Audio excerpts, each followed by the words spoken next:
નમસ્કાર મિત્રો, આજે આપણે એક એવા વૃક્ષ વિશે વાત કરવાના છીએ જે તમે સૌરાષ્ટ્ર, ઉત્તર ગુજરાત અને કચ્છના સૂકા પ્રદેશોમાં રસ્તાની આજુબાજુ કે ખેતરના શેઢે અવારનવાર જોયું હશે, પણ કદાચ તેના ઔષધીય ગુણોથી તમે અજાણ હશો. આ વૃક્ષનું નામ છે ઇંગોરિયા, જેને હિન્દીમાં હિંગોટ અને સંસ્કૃતમાં ઇંગુદી કહે છે.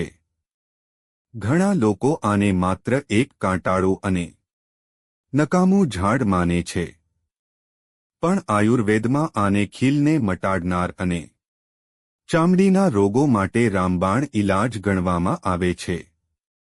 સૌપ્રથમ તો આ વૃક્ષની ઓળખની વાત કરીએ તો ઇંગોરિયાનું ઝાડ કાંટાળું હોય છે અને તેને પાણીની બહુ ઓછી જરૂર પડે છે.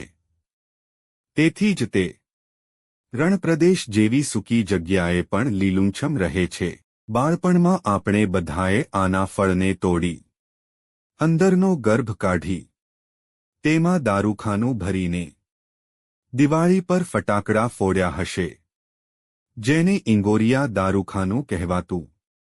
પણ શું તમને ખબર છે કે જે ફળ સાથે આપણે રમતા હતા તે સ્વાસ્થ્ય માટે કેટલું કિંમતી છે? આજના વિડિયોમાં આપણે ખીલ અને ચામડીની સમસ્યામાં આનો ઉપયોગ કેવી રીતે કરવો તે જાણીશું. ઇંગોરિયાના ફળનો ગર્ભ એટલે કે માવો એન્ટીબેક્ટેરિયલ અને એન્ટીફંગલ ગુણ ધરાવે છે.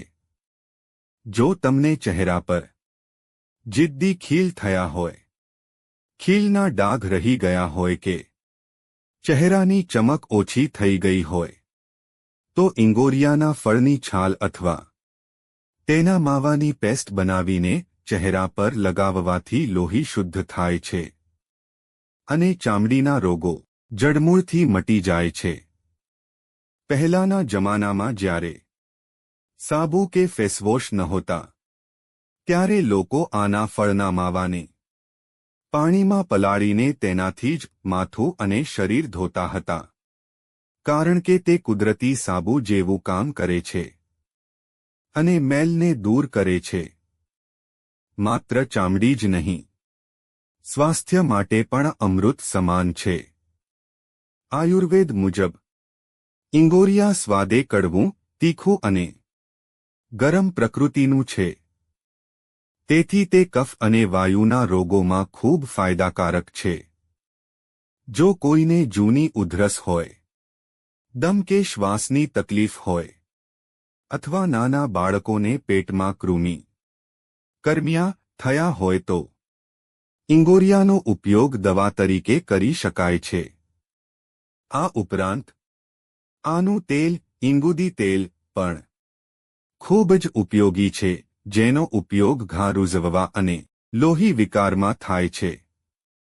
ડાયાબિટીસના દર્દીઓ માટે પણ આનું સેવન ફાયદાકારક માનવામાં આવે છે, કારણ કે તે લોહીમાં શર્કરાનું પ્રમાણ નિયંત્રિત કરવામાં મદદ કરે છે.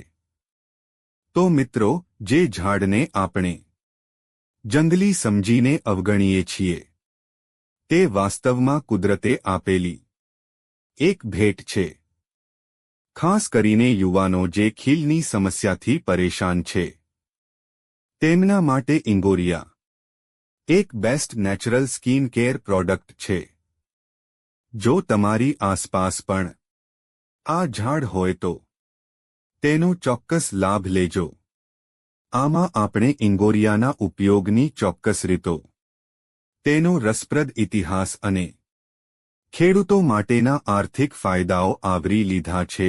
મિત્રો, આપણે ઇંગોરિયાના સામાન્ય ફાયદા તો જાણ્યા, પણ હવે આપણે તેની ઊંડાણપૂર્વકની અને એવી માહિતી જાણીએ જે તમને ભાગ્યે જ ક્યાંય જોવા મળશે.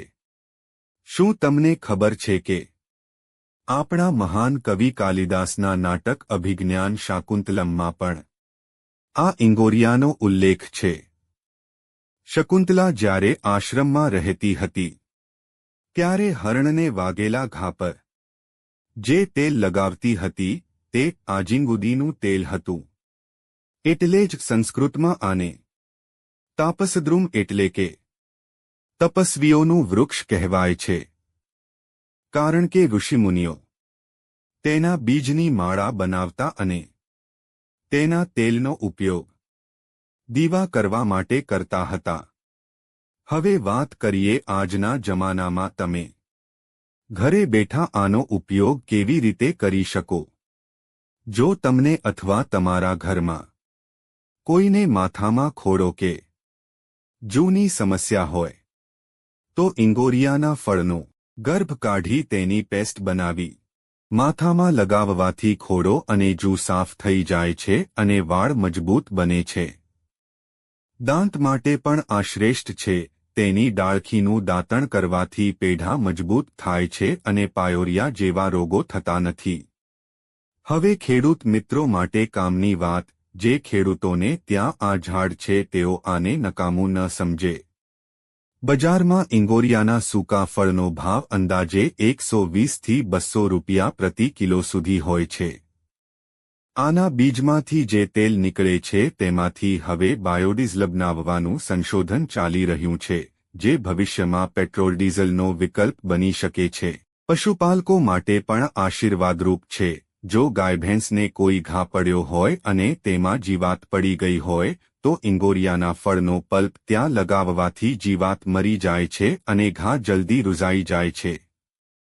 તો મિત્રો, આ માત્ર એક કાંટાળું ઝાડ નથી, પણ આપણી સંસ્કૃતિ અને સ્વાસ્થ્યનો એક અમૂલ્ય ખજાનો છે. જો તમને રસ્તા પર આ ઝાડ દેખાય તો તેના બીજ લાવીને વેરાન જગ્યાએ ચોક્કસ વાવજો. મિત્રો, કેવો લાગ્યો અમારો આ વિડિયો? અમારા આ જ વિડિયો અને આયુર્વેદિક ઉપચાર માટે અમારી યુટ્યુબ ચેનલને લાઇક કરો, સબસ્ક્રાઇબ કરો. આભાર.